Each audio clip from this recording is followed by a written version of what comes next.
Salut tout le monde, j'espère que vous allez bien. On se retrouve aujourd'hui pour une nouvelle vidéo où l'on va traiter d'un sujet qui me passionne clairement depuis des mois puisque je m'intéresse de plus en plus à tout ce qui touche aux énergies féminines. Et donc aujourd'hui on va voir comment il est possible d'atteindre nos objectifs grâce en fait au cycle menstruel.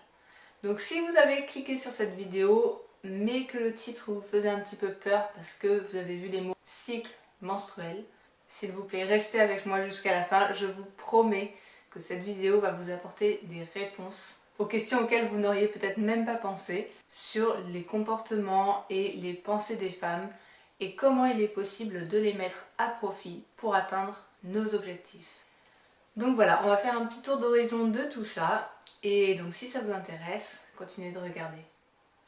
Donc tout d'abord, je tenais à remercier Gaëlle, puisque Gaëlle est donc la coach du site Ressources Féminines, que je vous mettrai donc par ici, qui m'a permis d'assister à une formation cet été pour justement comprendre les énergies du cycle menstruel et comment les utiliser, comment les mettre à profit pour atteindre nos objectifs. Et je vous jure que ce cours était hyper intéressant. Si vous me suivez sur Instagram, vous savez que j'ai commencé cet été à lire Lune rouge de Miranda Gray, qui traite un petit peu du même type de sujet. J'ai pas encore fini de le terminer parce qu'il y a des choses qui ne me parlent pas trop et du coup qui me bloquent un peu dans l'avancée du livre. Mais justement, comparé à la formation de Gaëlle qui était très terre à terre, et ben j'ai senti une vraie différence et j'ai tout de suite accroché avec la formation de Gaëlle. J'ai appris beaucoup de choses sur du coup le cycle menstruel des femmes. Donc ici on va pas parler que des règles, évidemment on va parler de tout le cycle menstruel, de tout ce qui se passe au niveau en fait de notre comportement, de nos pensées, de nos façons de réagir au cours d'un cycle complet. Donc nous allons rentrer tout de suite dans le vif du sujet.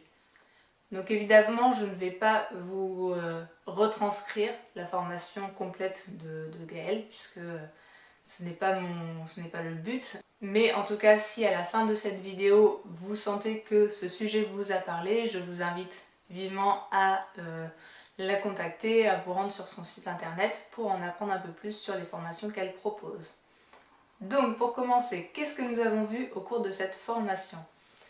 Nous avons vu que un cycle complet se découpait en 4 phases. Et ce que j'ai beaucoup aimé dans la formation de Gaëlle, c'est qu'elle retranscrit ce cycle sous la forme d'une métaphore, celle du surf. Elle nous a donc proposé une petite infographie visuelle qui nous permettrait de nous repérer dans le temps, qui ressemble à ceci.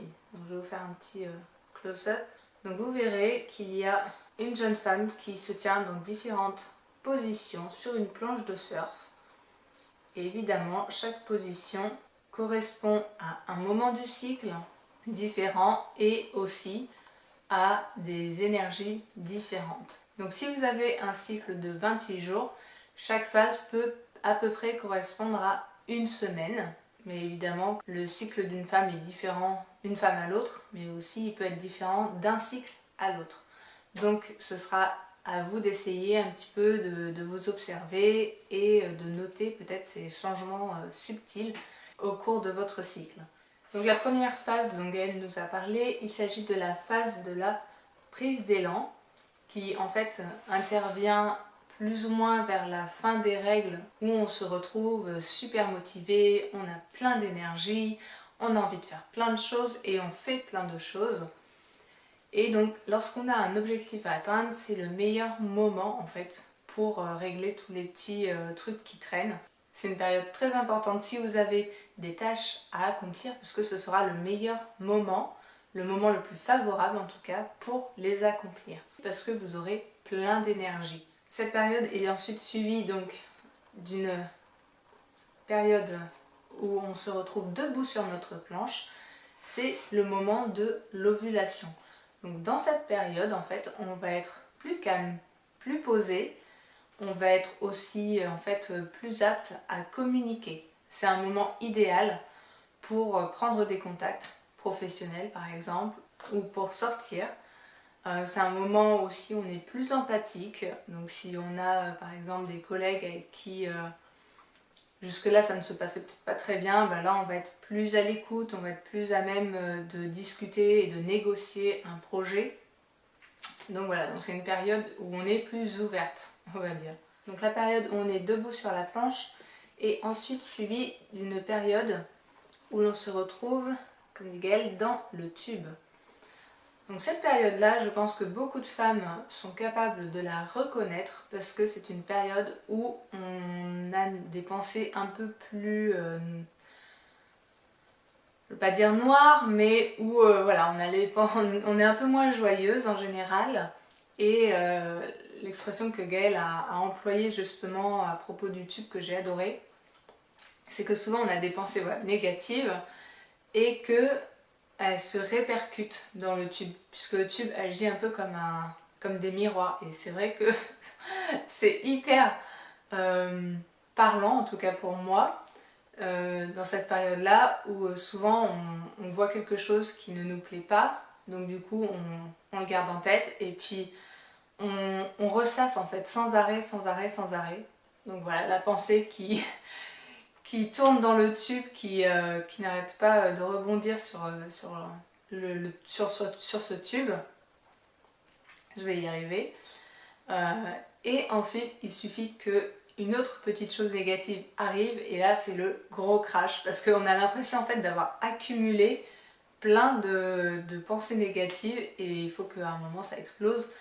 Donc c'est hyper rigolo par exemple lorsqu'on a parlé du fait que je ne sais pas, notre chérie par exemple a laissé traîner quelques affaires dans la maison, et puis bah, nous ça nous agace à ce moment-là, puisque dans le tube on est un peu plus sensible évidemment, on remarque plus les choses et on les prend de façon plus négative.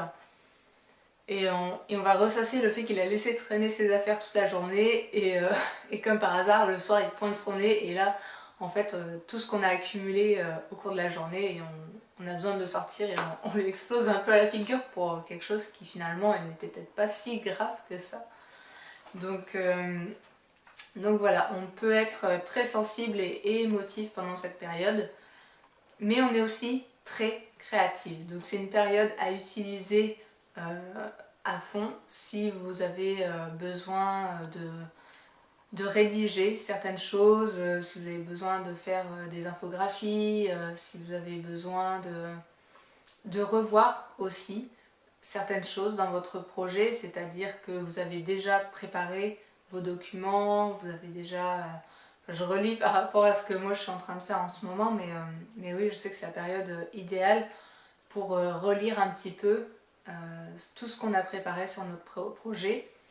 On va aussi être capable de noter et de retirer en fait les petites choses qui ne vont pas pour nous améliorer par la suite.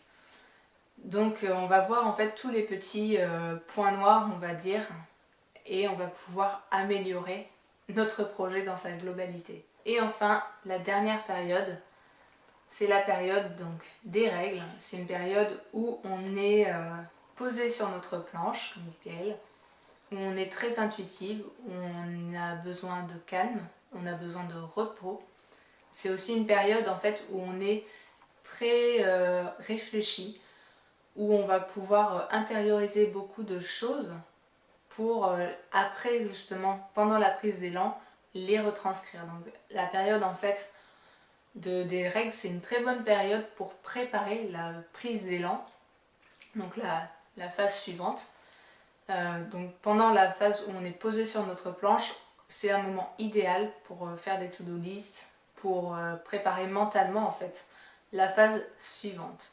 Et donc si vous avez un projet qui est en préparation, c'est aussi un moment idéal pour essayer de visualiser tout ce que vous avez envie de faire pour préparer mentalement, aussi vous préparer mentalement à ce projet avant de le mettre en action pendant la phase de la prise d'élan. Donc en fait, on se rend compte qu'au cours de notre cycle, on n'a pas la même stabilité émotionnelle en fait, tout le temps. C'est juste pas possible. On n'a pas non plus la même forme physique. On a des moments où on a besoin d'être au calme, de se reposer, et il y a d'autres moments où on va pouvoir être au speed. Donc être à 100% tout le temps, c'est juste impossible en fait. Il faut savoir à quel moment on a besoin de se poser et de prendre un temps pour soi, justement pour avoir plus d'énergie au cycle suivant lorsqu'on est en prise d'élan. Donc il y a vraiment plein de choses à savoir. Enfin, moi je trouve ça hyper passionnant de se rendre compte que finalement on est presque 4 femmes en fait en une seule, parce que toutes ces énergies vont et viennent au cours d'un cycle. On a la possibilité aussi, du coup d'utiliser ces informations pour être plus efficace dans notre vie de tous les jours, pour être plus efficace au travail, pour être plus efficace avec notre chéri. Enfin, moi je trouve ça génial. Et puis le fait d'avoir aussi donc, cette petite infographie que je vais mettre sur mon frigo, ça peut aider aussi en fait notre entourage à se dire bon bah voilà, là on voit qu'elle est, je sais pas, dans la prise d'élan. Bon bah c'est normal si elle est un petit peu sur le rush, voilà, je peux être là peut-être pour la soutenir, pour l'aider, etc. Donc voilà, donc il y a plein de choses à apprendre du cycle menstruel, ça ne se limite pas aux règles. C'est tout un univers, effectivement, à appréhender, et je me rends compte que ça peut faire peur à certaines femmes d'en apprendre plus aussi, parce qu'on ne nous en a pas parlé non plus énormément, enfin en tout cas moi, on n'en a pas trop parlé hein, au collège de tout ça, et pourtant il y a tellement à savoir, il y a tellement à apprendre, et je vous promets qu'il y a plus que de se dire ah bah ça y est c'est encore mes règles, et donc il y a vraiment la possibilité en fait de travailler avec ces énergies. Et donc quand on a un projet, un objectif à atteindre, c'est super important je trouve de prendre conscience justement de ces énergies qui vont et viennent au cours du cycle pour pouvoir mieux les utiliser et les mettre à profit pour atteindre cet objectif. Donc évidemment il y a d'autres aspects que Gaëlle a abordé dans sa formation et que je ne vais pas aborder ici, mais si vous voulez en savoir plus sur le sujet, donc je vous recommande de vous rendre sur le site de Gaëlle, donc Ressources Féminines, pour en savoir plus sur ces formations, et je vous promets que vous ne serez pas déçus. En tout cas, j'espère que ce sujet vous aura parlé. Sachez que voilà, il y a énormément à apprendre sur le sujet, que c'est hyper intéressant et que finalement d'en savoir plus, cela nous permet de maîtriser un petit peu ces énergies et de les utiliser à meilleur escient. Donc voilà, cette vidéo touche à sa fin. J'espère qu'elle vous aura plu. Si c'est le cas, n'hésitez pas à m'encourager avec un petit pouce donc juste en dessous et à vous abonner si vous souhaitez voir plus de vidéos. Et moi je vous dis à bientôt. Salut!